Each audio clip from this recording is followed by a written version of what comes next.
Selamat siang pemirsa, Sumatera Utara hari ini kembali hadir menjumpai Anda edisi Senin 9 Oktober 2023. Sejumlah informasi menarik telah berhasil dirangkum oleh tim redaksi kami untuk Anda. Bergabunglah bersama saya Muhammad Azrul Nasution, berikut kita simak informasi selengkapnya.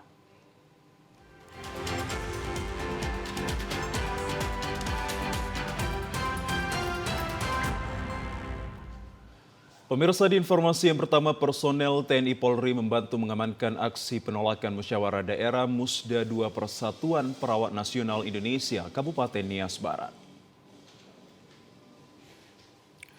Sebelum musyawarah daerah Persatuan Perawat Nasional Indonesia resmi dibuka, muncul puluhan perawat anggota organisasi tersebut melakukan aksi penolakan terhadap pelaksanaan Musda 2 kemarin. Pengerusakan terhadap sejumlah atribut organisasi profesi keperawatan dilakukan oleh pelaku aksi. Mereka menuding Musda kali ini melanggar hukum organisasi sebagaimana dalam Anggaran Dasar Persatuan Perawat Nasional Indonesia.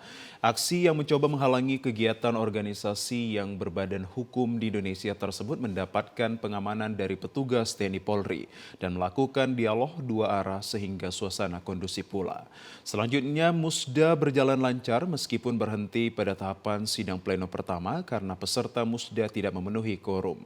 Kehadiran TNI Polri ini untuk menciptakan situasi kondusif serta menjamin organisasi kemasyarakatan melakukan kegiatannya selama tidak melanggar ketentuan dan perundang-undangan yang berlaku.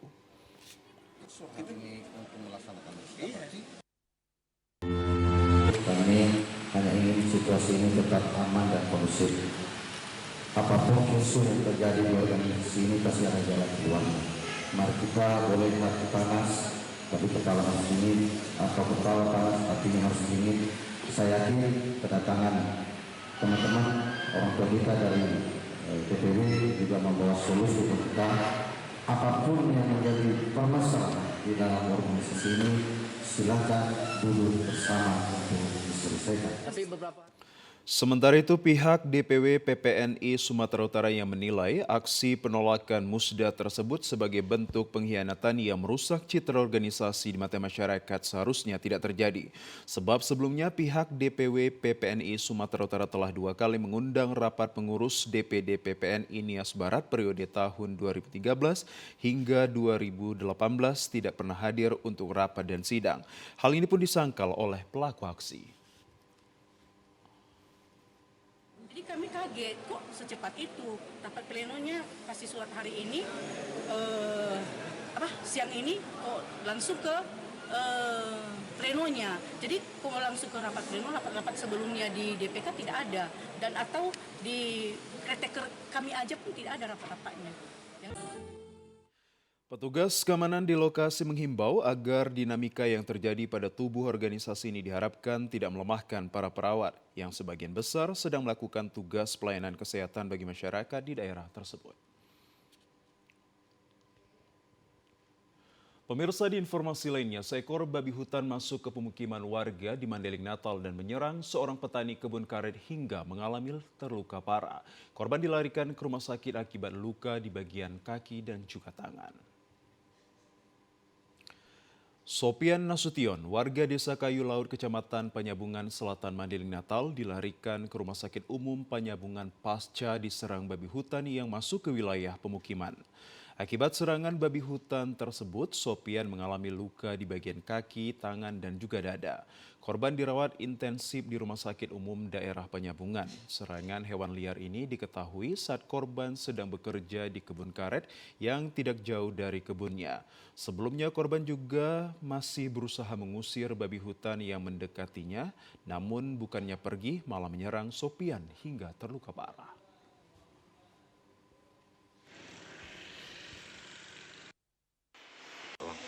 Pertamanya kan habis sholat zuhur, kita ke kebun kan, mengurus istilahnya kalau bahasa kampungnya kita kan.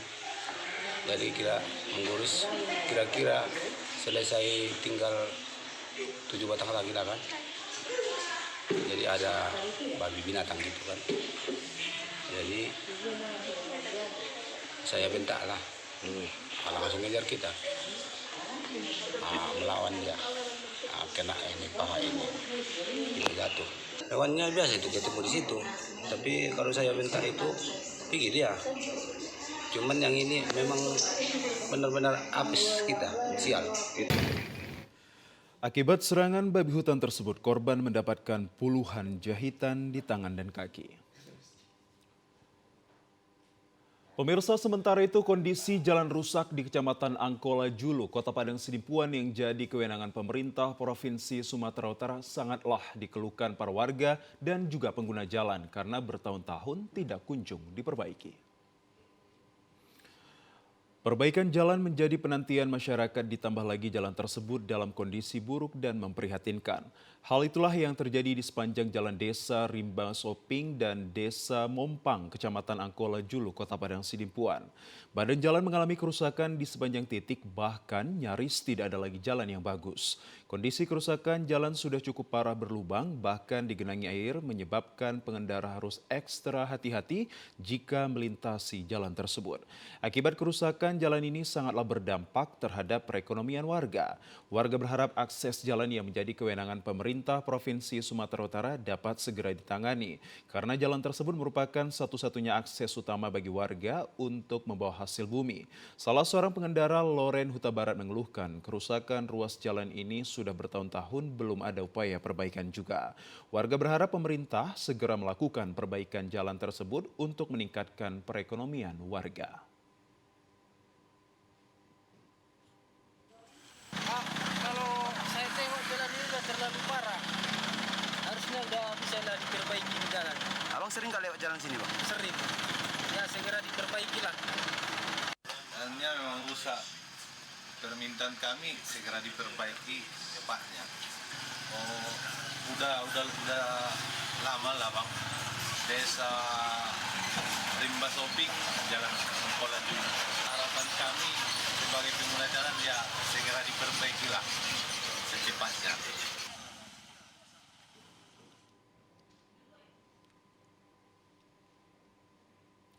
Pemirsa, kami ajak Anda ke informasi lainnya. Jamaah Safari Subuh Arafah Bukit Barisan meramaikan Masjid Al-Mukhlisin. Kegiatan Safari Subuh Arafah Bukit Barisan yang memasuki minggu ke-68 ini terus menyebarkan syiar Islam dari masjid ke masjid. Salat subuh berjamaah mengawali kegiatan Safari Subuh Arafah Bukit Barisan di Masjid Al-Mukhlisin di Jalan Bakti, Tanjung Gusta, Medan Helvetia pagi tadi. Safari subuh ini dihadiri Majelis Safari Subuh Arafah Bukit Barisan, yakni Sumatera Utara, Medan, Binjai, dan jamaah lingkungan Masjid Al-Mukhlisin. Kegiatan Safari Subuh Arafah Bukit Barisan binaan dari Pembinaan Mental dan Kesejahteraan Kodam 1 Bukit Barisan memasuki minggu ke-28 ini merupakan program Kodam 1 Bukit Barisan dalam kemakmuran masjid sekaligus Maulid Nabi Muhammad SAW. Kegiatan Safari Subuh Arafah Bukit Barisan dalam menyebarkan syiar Islam dari masjid ke masjid dan juga memperkenalkan kotak infak kejujuran. Kotak infak kejujuran ini untuk memudahkan jamaah dalam bersedekah. Untuk menjalankan program ini, tim Safari Subuh Arafah Bukit Barisan menyerahkan kotak infak kejujuran, sandal masjid, dan juga Al-Quran. Safari Subuh Arafah Bukit Barisan juga diisi dengan tausiah singkat oleh Ustadz Mayor Infantri Jalaluddin Dalimunte. Dalam tausiahnya disampaikan bahwa peringatan Maulid Nabi Muhammad SAW memiliki makna penting dalam menyebarkan syiar Islam. Ustadz Mayor Infantri Jalaluddin Dalimunte mengajak seluruh masyarakat Muslim untuk dapat mencontoh akhlak dan perilaku Nabi Muhammad SAW. Waka Bintal Zarah Dam 1 Bukit Barisan, Letkol Infantri Said Harap mengatakan bahwa Safari Subuh ini merupakan bagian dari bentuk pengamalan ajaran Rasulullah. Safari Subuh kita hari ini adalah Safari Subuh yang sangat istimewa karena di samping Safari Subuh kita juga memperingati Hari Maulid Nabi Muhammad SAW yang kita buat sebagai introspeksi untuk pengamalan kita sebagai umat Islam, sebagai cinta kita kepada Rasulullah adalah mengamalkan ajarannya. Inilah yang kita ambil dari hikmah Maulid Nabi ini, untuk membuktikan cinta kita kepada Rasulullah lewat mengamalkan ajarannya. Lebih lanjut, Ketua BKM Masjid Al-Mukhlisin Mas Wandi mengatakan sinergitas antara BKM Masjid dengan tim Safari Subuh untuk membangun semangat baru dalam menyebarkan syiar Islam kepada masyarakat. Yang menarik adalah ada sinergitas antara BKM dengan Safari Subuh Arafah Bukit Barisan. Inilah membuat lebih semangat acara ini. Dan itu memang harus kita ciptakan. Kenapa? Karena memang dengan begitu menunjukkan kecintaan kita kepada Rasulullah, dengan kecintaan kita dengan serta-merta meningkatkan keimanan kita, dan selanjutnya insya Allah mungkin melalui masjid seperti ini, insya Allah memang umat Islam di akhirnya akan mengikuti cara-cara akhlak Rasul, dan akhirnya secara simultan secara global mudah-mudahan Islam terus bertambah, terus kuat, terus berkualitas. Kegiatan Safari Subuh Arafah Bukit Barisan dan peringatan Maulid Nabi Muhammad SAW ini diakhiri dengan menyantuni anak yatim. Pemirsa, di informasi lainnya, terus berkurangnya lahan pertanian yang dijadikan lahan industri mengakibatkan harga beras di Kabupaten Deli Serdang mahal dan persediaan gabah minim. Meskipun saat ini tengah masa panen raya. Meskipun saat ini sedang memasuki masa panen raya, harga beras belum ada tanda-tanda turun harga. Saat ini harga beras masih Rp14.000 hingga Rp15.000 per kilogramnya di tingkat pengecer. Bupati dan Wakil Bupati Deli Serdang membuka acara panen raya di Desa Wonosari, Kecamatan Tanjung Morawa, Kabupaten Deli Serdang kemarin. Di lokasi panen raya ini ada sekitar 680 hektar lahan pertanian yang memasuki masa panen raya. Namun panen raya ini tidak dapat mengurangi turunnya harga beras masih terpantau tinggi di Kabupaten Deli Serdang. Hal ini diduga karena lahan sektor pertanian mulai tergerus akibat beralih fungsi dijadikan lahan industri dan juga perumahan. Selain itu, pabrik-pabrik semakin menjamur di atas areal persawahan. Pada acara panen raya, Bupati Kabupaten Deli Serdang Asyari Tambunan mengatakan beralihnya lahan sektor pertanian yang saat ini berubah fungsi menjadi lahan industri merupakan proses yang alamiah di tengah pembangunan kota. Namun upaya petani untuk mempertahankan lahan pertanian haruslah terus dilakukan. Saya merasa sangat bangga dan bersyukur atas apa yang kita lakukan pada hari ini. Kita semua sama mengetahui bahwa masalah ketersediaan pangan saat ini sudah menjadi masalah yang bukan hanya nasional, bahkan sudah menjadi masalah internasional. Apa yang dilakukan oleh para petani di Kabupaten Deli Serdang, khususnya di desa ini, di kecamatan ini, mendapat perhatian dari semua pihak, kiranya dapat berikan bantuan dan dukungan sehingga proses penyediaan, pengupayaan tersedianya pangan bagi bukan hanya masyarakat Deli Serdang, bukan hanya masyarakat Sumatera Utara, bahkan masyarakat Indonesia di seluruh belahan bumi Indonesia ini bisa dipenuhi oleh para petani di desa ini. Sementara itu, para petani berharap regulasi atau izin peralihan fungsi lahan pertanian semakin diperketat pengawasannya, sehingga lahan pertanian tidak semakin berkurang. Dengan panen raya di Kecamatan Tanjung Morawa ini, diharapkan persediaan gabah semakin bertambah dan harga beras dapat kembali stabil.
Pemirsa, untuk pembentukan karakter kedisiplinan dan kemandirian siswa pada Sekolah Menengah Pertama Negeri 4 Binjai menggelar perkemahan.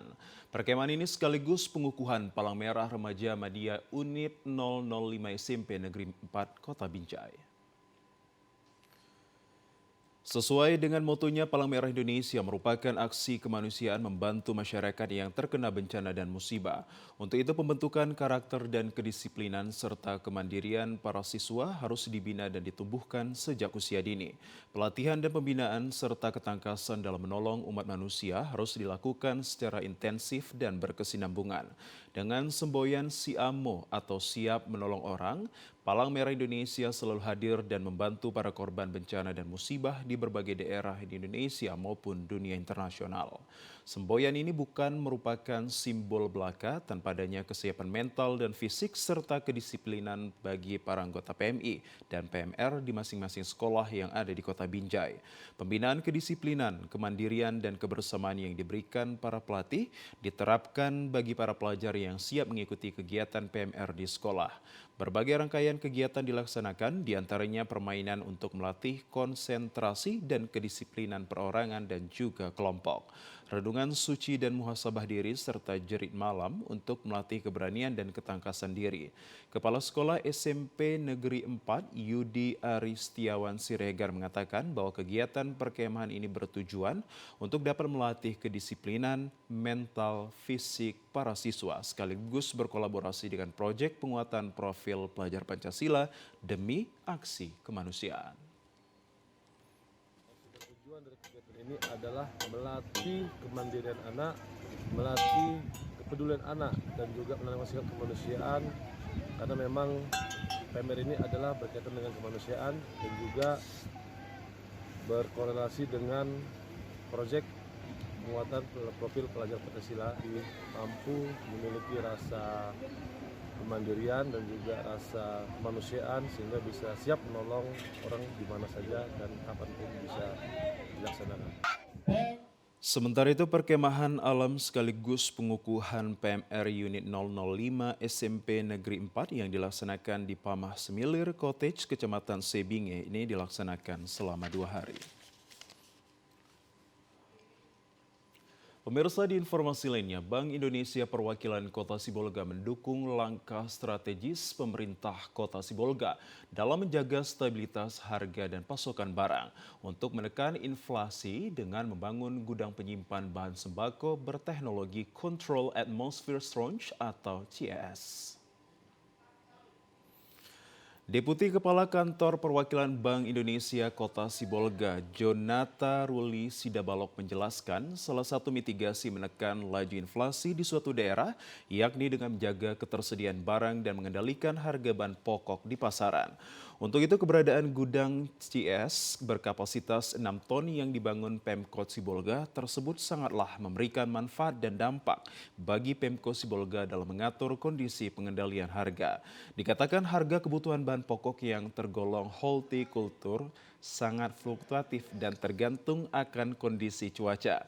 Dengan adanya CES ini bisa menjaga stabilitas harga dengan ketersediaan bahan pokok seperti sayuran khususnya cabai dan buah-buahan.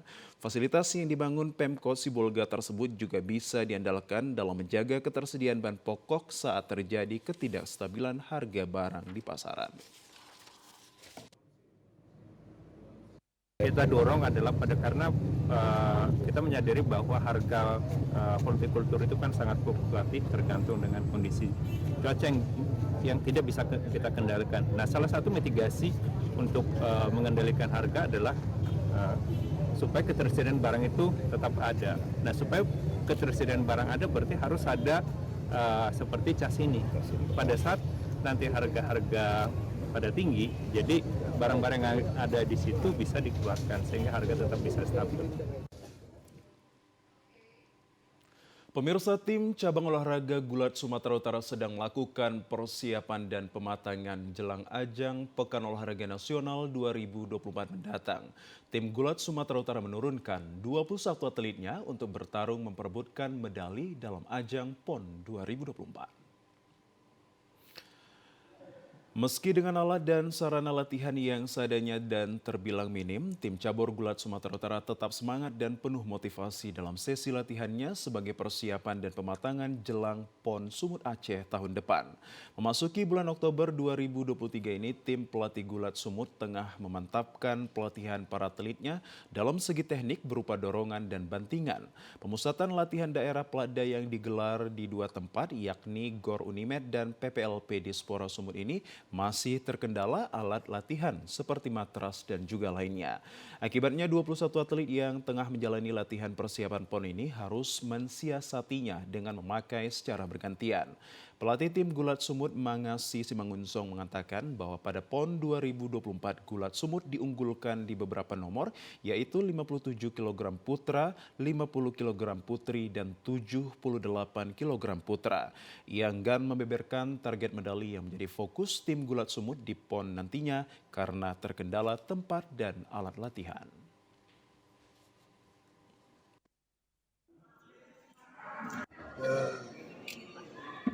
Sebenarnya kita di persiapan khusus ini udah di atas 60%. Tapi karena masih ada satu lagi untuk tes fisik di bulan 12, kita masih bagi dua di teknik dengan di fisik. Karena bulan 12 itu dimanfaatkan untuk tes akhir daripada seluruh atlet ada. Kendala sarana dan lokasi latihan telah dilaporkan ke Dispora Sumut, namun tim gulat Sumut menyebutkan hingga saat ini belum ada progres. Tidak hanya tempat latihan dan alat, tim gulat Sumut berharap agar melakukan training camp di luar negeri. Kita ke informasi lainnya, pemirsa. Kabar mengejutkan datang dari salah satu klub yang saat ini berkompetisi di Liga 2 Sepak Bola Indonesia, yakni PSMS Medan. Pelatih kepala Ridwan Saragi secara resmi mengundurkan diri dari klub berjuluk Ayam Kinantan ini sebelum melakukan laga tandang menghadapi Semen Padang FC. Menjelang lawatan ke Padang untuk melakoni laga tandang menghadapi Semen Padang FC dalam lanjutan Liga 2023, PSMS Medan disebut ditinggalkan pelatih kepala Ridwan Saragi yang telah resmi menyatakan mengundurkan diri. Hal ini cukup menimbulkan pertanyaan karena performa Ridwan Saragi sebagai pelatih PSMS Medan dalam melakoni 3 laga di kompetisi Liga 2 terbilang cukup baik. Sejauh ini PSMS Medan belum pernah sekalipun menelan kekalahan dengan torehan 2 kali seri dan 1 kali menang serta berhasil menorehkan 5 poin yang membuat bertengger di posisi ketiga klasemen sementara Liga 2 Grup A. Chief Executive Officer PSMS Medan Andri Mahyar mengatakan bahwa pihak manajemen awalnya meminta Ridwan Saragi untuk dapat bekerja sama dengan pelatih baru yang didatangkan dari Jawa, yakni Miftahuddin Mukson. Namun Ridwan disebut memilih mengundurkan diri dari posisinya sebagai pelatih kepala. Terkait pengunduran diri Bang Ridwan Saragi setelah berbicara atau berdiskusi dengan Pak Dirut. Jadi langsung antara Pak Dirut dengan Bang Ridwan Saragi yang punya komunikasi terkait dengan hal itu. Jadi substansi pengunduran diri itu saya juga tidak begitu mengerti karena langsung Pak Dirut yang bicara dengan Bang Ridwan Saragi. Tadi pagi saya baru baca itu dari Tribun terkait dengan pengunduran diri. Walaupun tadi malam saya sudah mengetahui pastinya adanya pergantian. Itu saja sih. Sementara itu, dengan hal ini dapat dipastikan PSMS Medan akan didampingi pelatih barunya dalam laga tandang lanjutan kompetisi Liga 2 menghadapi Semen Padang FC yang akan berlangsung esok malam. Pemirsa, kami ajak Anda ke informasi lainnya. Program penyelenggaraan pendidikan inklusif adalah salah satu sistem pendidikan yang dapat menciptakan sebuah lingkungan agar peserta didik berkebutuhan khusus dapat belajar, bermain, dan berinteraksi dengan peserta didik yang reguler.